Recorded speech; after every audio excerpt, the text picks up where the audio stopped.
భువన విజయం లండన్ వేదికగా 2 ప్రతిష్టాత్మక అవార్డులు అందుకున్నారు Shrimati Nara Bhuvaneswari. Institute of directors UK distinguished fellowship అవార్డును గతంలో మాజీ రాష్ట్రపతి doctor APJ Abdul Kalam garu, Hinduja group chairman Gopichand Hinduja garu, Aditya Birla group community initiatives chairperson Rajashree Birla వంటి ప్రపంచ ప్రఖ్యాత వ్యక్తులు ఈ అవార్డు అందుకున్నారు. ఆ జాబితాలు ఇప్పుడు నారా భువనేశ్వరి గారి పేరు చేరటం రాష్ట్రానికి గౌరవం, దేశానికి గర్వకారణం. నారా భువనేశ్వరి గారు కేవలం అన్న నందమూరి తారక రామారావు గారి కుమార్తెగా, ముఖ్యమంత్రి నారా చంద్రబాబు నాయుడు గారి సతీమణిగా, మంత్రి నారా లోకేష్ మాతృమూర్తిగానే కాకుండా heritage foods MD vice chairperson, NTR trust managing ట్రస్టీగా అందరికీ సుపరిచితురాలు. సుదీర్ఘ రాజకీయ ప్రస్థానంలో ఎన్నో ఒడిదుడుకుల్లో, క్లిష్ట పరిస్థితులలో చంద్రబాబు గారికి అండగా, కుటుంబానికి బలమైన పునాదిగా నిలబడ్డారు. స్వయం కృషితో ఎదిగిన వ్యాపారవేత్తగా, నిస్వార్థ సేవకురాలిగా ఎంతోమంది మహిళలకు స్ఫూర్తిగా నిలిచిన వ్యక్తి నారా భువనేశ్వరి గారు. స్కిల్ డెవలప్మెంట్ కేసులో తెలుగుదేశం పార్టీ అధినేత నారా చంద్రబాబు నాయుడు గారి అక్రమ అరెస్టు సమయంలో ఆమె చూపిన సంవయనం, ధైర్యం కుటుంబానికి, పార్టీ కార్యకర్తలకు ఎంతో మనోధైర్యాన్ని ఇచ్చింది. చంద్రబాబు గారే స్వయంగా పలు సందర్భాల్లో ఆమె గురించి మాట్లాడుతూ ఆమె తన వెనక కాకుండా తనకంటే ఎన్నో మైళ్ళు ముందుండి తనకు, తన లక్ష్యాలకు స్ఫూర్తినిస్తారని ప్రశంసించారు. తన జీవితానికి ఆమె వెలుగని స్వయంగా చంద్రబాబు పేర్కొనడం భువనేశ్వరి గారి మద్దతు ఎంత కీలకమో తెలియజేస్తోంది. సాధారణంగా ఆమె రాజకీయాలకు దూరంగా ఉన్నప్పటికీ 2019-2024 మధ్య ఆంధ్రప్రదేశ్లో జరిగిన రాజకీయ పరిణామాల నేపథ్యంలో పార్టీ, కుటుంబ కష్టాల్లో ఉన్నప్పుడు ఆమె నేరుగా రంగంలోకి దిగి మద్దతుగా నిలిచారు. చంద్రబాబు నాయుడు గారి అరెస్టు తర్వాత ఆమె చేపట్టిన నిజం గెలవాలి యాత్ర ముఖ్యమైనది. ఈ యాత్ర ద్వారా ఆమె రాష్ట్ర వ్యాప్తంగా పర్యటించి చంద్రబాబు అక్రమ అరెస్టు అనంతర పరిణామాల నేపథ్యంలో కలత చెంది, గుండె పగిలి మృతి చెందిన వారి కుటుంబాలకు అండగా ఉండేందుకు కార్యకర్తలు, అభిమానుల ఇళ్లకు వెళ్లి బాధిత కుటుంబీకులకు ఆర్థిక భరోసా కల్పించడంతో పాటు ఆయా కుటుంబాల్లో ధైర్యం నింపే విధంగా 6 నెలల సమయంలో 14 విడతల్లో 47 రోజుల పాటు 25 లోక్సభ స్థానాల పరిధిలోని 95 నియోజకవర్గాల్లో 194 బాధిత కుటుంబాలను సందర్శించారు. అందుకోసం ఆమె రాష్ట్ర వ్యాప్తంగా 8,500 కిలోమీటర్లు ప్రయాణించారు. 203 మంది కార్యకర్తల కుటుంబాలను ఓదార్చారు. ఒక్కో కార్యకర్త కుటుంబానికి 3 లక్షల రూపాయలు ఆర్థిక సాయం అందించారు. నారా భువనేశ్వరి హెరిటేజ్ ఫుడ్ స్థాపన, అభివృద్ధిలో కీలక పాత్ర పోషించారు. ఆమె కేవలం వ్యాపారవేత్తగానే కాకుండా సామాజిక సేవలో ఎంతోమంది మహిళలకు స్ఫూర్తిగా నిలిచారు. ఈ సంస్థ 1992లో నారా చంద్రబాబు నాయుడు స్థాపించినప్పటికీ ఆయన రాజకీయాల్లో తీరిక లేకుండా ఉన్నందున హెరిటేజ్ ఫుడ్స్ బాధ్యతలను భువనేశ్వరి ముందుండి నడిపించారు.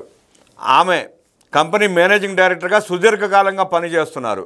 ఆమె పర్యవేక్షణలో హెరిటేజ్ ఫుడ్స్ పాల ఉత్పత్తులు, పౌల్ట్రీ, రిటైల్ రంగాల్లో ఘనంగా విస్తరించింది. సంస్థను కేవలం ఒక ప్రాంతానికి పరిమితం కాకుండా వివిధ రాష్ట్రాలకు విస్తరించడంలో, సంస్థను పబ్లిక్ లిమిటెడ్ కంపెనీగా మార్చడంలో ఆమె కృషి ఎంతో ఉంది. నాణ్యత, సరఫరా గొలుసు నిర్వహణలో ఖచ్చితమైన ప్రమాణాలను పాటించేలా చేసి హెరిటేజ్ బ్రాండ్కి విశ్వసనీయత పెరిగేలా చేశారు.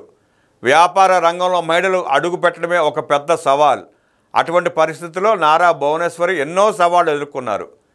మహిళలు ఆర్థికంగా స్వయం సమృద్ధి సాధించాల్సిన ఆవశ్యకత గురించి చెబుతూ మహిళలు తమ గౌరవం కోసం ఆర్థికంగా స్వయం సమృద్ధిగా ఉండాలని ఎప్పుడూ చెబుతుంటారు. ప్రముఖ రాజకీయ నాయకుడి కుమార్తెగా, మరొక రాజకీయ నాయకుడు సతీమణిగా ఆమెపై అంచనాలు భారీగా ఉండేవి. ఈ గుర్తింపును దాటి కేవలం తన వ్యాపార దక్షతతోనే విజయం సాధించారని నిరూపించుకోవడం ఆమె సమర్థతకు నిదర్శనం. ప్రధానంగా పురుషులు ఆధిపత్యం వహించే వ్యాపార రంగంలో, ముఖ్యంగా అగ్రికల్చర్, డైరీ వంటి రంగాలలో ఒక మహిళగా సంస్థను విజయవంతంగా ముందుండి నడిపించడం, ఉద్యోగులు, వాటాదారుల నమ్మకాన్ని పొందటం ఆమె కృషికి, సామర్థ్యానికి నిదర్శనం. దీనిపై ఆమె స్వయంగా మాట్లాడుతూ మొదట్లో ఇంటి నుంచి బయటకు రావాలంటే భయపడేదానని, కానీ తనకు తాను ధైర్యం చెప్పుకున్నప్పుడే విజయం సాధించగలిగారని చెప్పారు. ఈ సవాళ్లను సమర్థవంతంగా ఎదుర్కొని హెరిటేజ్ ఫుడ్స్ను ఒక ప్రతిష్టాత్మక బ్రాండ్గా మార్చడంలో ఆమె ముఖ్య పాత్ర పోషించారు. ఆమె ప్రయాణం మహిళా పారిశ్రామికతలకు గొప్ప స్ఫూర్తినిస్తుంది.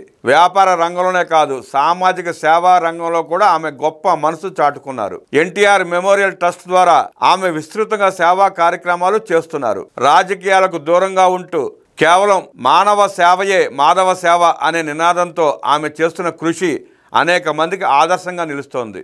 విద్య, వైద్యం, ఆరోగ్యం వంటి ప్రధానమైన ఈ 3 సామాజిక సేవా రంగాల్లో ఎన్టీఆర్ ట్రస్ట్ ద్వారా పేద ప్రతిభావంతులైన విద్యార్థులకు, పార్టీలో పనిచేస్తూ అసూలు బాసిన కార్యకర్తల పిల్లలకు ఉచితంగా విద్య అందించే విధంగా విద్యా సంస్థలను నిర్వహిస్తున్నారు. విద్యార్థులతో ముఖాముఖి కార్యక్రమాలలో పాల్గొంటూ విద్యార్థి దశ నుంచే లక్ష్యాలను ఏర్పరచుకోవాలని, కష్టపడితేనే విజయం సొంతమవుతుందని ప్రేరణిస్తున్నారు. పేదరికం లేని సమాజం కోసం విద్య పునాది అని నమ్ముతూ విద్యార్థుల భవిష్యత్తు కోసం ఎన్టీఆర్ ట్రస్ట్ పనిచేస్తుందని ఆమె పలుమార్లు పేర్కొన్నారు. ఆపదలో ఉన్న వారికి తక్షణ సహాయం అందించడంలో ఎన్టీఆర్ ట్రస్ట్ కీలక పాత్ర పోషిస్తోంది. ప్రకృతి వైపరీత్యాలు సంభవించినప్పుడు నిరాశ్రయులైన పేద ప్రజలకు ఆహారం, తాగునీరు, మందులు అందిస్తూ సేవాభావం చాటుకుంటున్నారు. కోవిడ్-19 విపత్తు సమయంలో ఎన్టీఆర్ ట్రస్ట్ అందించిన సేవలు గణనీయమైనవి. నిపుణులైన వైద్యులతో ఆన్లైన్ వైద్య సేవలు అందించారు. నిరాశ్రయులకు, కరోనాతో మరణించిన వారి కుటుంబాలకు అండగా నిలిచి అనాథలకు అంత్యక్రియలు నిర్వహించారు. 24/7 కాల్ సెంటర్ను ఏర్పాటు చేసి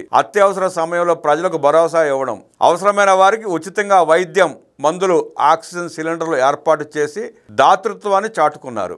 ఎన్టీఆర్ ట్రస్ట్ ఆధ్వర్యంలో తరచూ రక్తదాన శిబిరాలు నిర్వహిస్తూ రక్త కొరతను తగ్గించడానికి బ్లడ్ బ్యాంకులు ఏర్పాటు చేసి ఎంతో మందిని ఆదుకుంటున్నారు. పేదల కోసం ఉచిత వైద్య ఆరోగ్య శిబిరాలను నిర్వహించి వైద్య సేవలు అందిస్తున్నారు. న్యూట్రిఫుల్ ఫిట్ కార్యక్రమం ద్వారా ఆరోగ్యం, వెల్నెస్లో డిజిటల్ యాప్ ద్వారా మార్పులు తీసుకురావడానికి విశేష కృషి చేస్తున్నారు. ఎన్టీఆర్ మెమోరియల్ ట్రస్ట్ ద్వారా సుజల కార్యక్రమం ద్వారా పేద ప్రజలకు తక్కువ ధర శుద్ధి చేసిన తాగునీటిని అందిస్తున్నారు. నారా భువనేశ్వరి సేవా సిద్ధాంతం కుల, మత, ప్రాంతాలకు అతీతంగా ఉంటుంది. మతం కంటే మానవత్వం గొప్పది అని ఆమె దృఢంగా విశ్వసిస్తారు. ట్రస్ట్ కార్యక్రమాలను ఇదే ప్రాతిపదికన నిర్వహిస్తారు. ఆమె నిబద్ధత, నిజాయితీకి గుర్తింపుగా సామాజిక సేవ, కార్పొరేట్ గవర్నెన్స్లో కృషికి గాను పలు ప్రతిష్టాత్మక అవార్డులు అందుకున్నారు. 2017లో institute of directors UK golden peacock award, 2020లో స్కాచ్ గ్రూప్ ఇండియా వారి స్కాచ్ అవార్డు అందుకున్నారు. లండన్లో గ్లోబల్ కన్వెన్షన్ 2025 కార్యక్రమంలో నారా భువనేశ్వరికి ఇన్స్టిట్యూట్ ఆఫ్ డైరెక్టర్స్ సంస్థ ఆమెకు డిస్టింగ్విష్డ్ ఫెలోషిప్ అవార్డుతో పాటు golden peacock award for excellent in corporate governance అవార్డులతో సత్కరించారు. ప్రజాసేవ, సామాజిక ప్రభావం, నాయకత్వం వంటి అంశాల్లో విశేష కృషి చేసిన వ్యక్తులకు ప్రతి సంవత్సరం ఇది అందజేస్తారు. నారా భువనేశ్వరి జీవితం కేవలం ఒక వ్యక్తికి సంబంధించినది కాదు. ఆమె ప్రయాణం తెలుగునాట 3 తరాల అనుబంధానికి, 2 ప్రముఖ కుటుంబాల వారసత్వానికి, అద్భుతమైన మహిళా నాయకత్వానికి ప్రతీక. అన్న నందమూరి తారక రామారావు గారి ఆశయాలను అందిపుచ్చుకున్న తనయ్యగా, ముఖ్యమంత్రి నారా చంద్రబాబు నాయుడు గారికి అండగా నిలిచిన సతీమణిగా, యువ నాయకుడు మంత్రి లోకేష్కి స్ఫూర్తినిచ్చిన మాతృమూర్తిగా, కోడలు నారా బ్రాహ్మణికి మార్గదర్శిగా, ముద్దుల మనోడు దేవాంష్కు ఆప్యాయత పంచే నాయనమ్మగా భువనేశ్వరి ప్రతి పాత్రలోనూ తన వ్యక్తిత్వాన్ని, నిబద్ధతను చాటుకుంటున్నారు. ఒకవైపు హెరిటేజ్ ఫుడ్స్ ద్వారా వ్యాపార రంగంలో విజయాన్ని సాధిస్తూ, మరోవైపు ఎన్టీఆర్ ట్రస్ట్ ద్వారా లక్షలాది మందికి విద్య, వైద్యం అందిస్తూ సామాజిక సేవకు అంకితమయ్యారు. వ్యక్తిగత జీవితంలో కుటుంబానికి ధైర్యాన్ని ఇస్తూ, సామాజిక జీవితంలో తన సేవా సంకల్పంతో ప్రజల హృదయాలను గెలుచుకున్న నారా భువనేశ్వరి నేటి తరానికి ఆదర్శప్రాయురాలు. తెలుగు రాజకీయ, వ్యాపార రంగాల్లో ప్రత్యేక గుర్తింపు పొందిన బహుముఖ స్ఫూర్తి ప్రదాత అనటంలో ఎటువంటి సందేహం లేదు. ఒకే వేదిక పైన 2 ప్రతిష్టాత్మకమైన అవార్డులు అందుకున్న నారా భువనేశ్వరి గారికి చేతన రథం తరపున, తెలుగుదేశం పార్టీ కుటుంబ సభ్యుల తరపున హృదయపూర్వక శుభాకాంక్షలు.